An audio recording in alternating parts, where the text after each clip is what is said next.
Žijeme my na Slovensku hlavne tou Ukrajinou, ale tu konštatujem na rovinu, že pokiaľ bude súčasný kyjevský režim pri moci, mier nebude.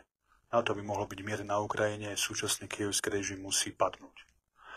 Pretože ten režim ešte pred vstupom ruských vojsk na územie Ukrajiny sa dopúšťal zločinu na vlastnom obyvateľstve. Prenasledoval, vraždil vlastné obyvateľstvo len kvôli tomu, že sa hlásilo k národnostnej menšine alebo hovorilo ruským jazykom.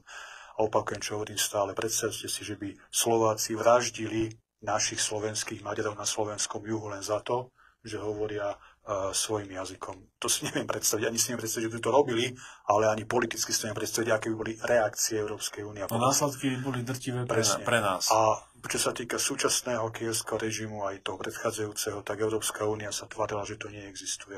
Čiže opäť musíme tú situáciu na Ukrajine vnímať v kontexte, nielen rok 2022 po dnešok, ale to, čo sa dialo minimálne 10 rokov dozadu. Čiže opakujem, pokiaľ tam bude súčasný kyjevský režim pri moci, dovtedy pokoj a mier nebude. Tento režim musí ísť dole.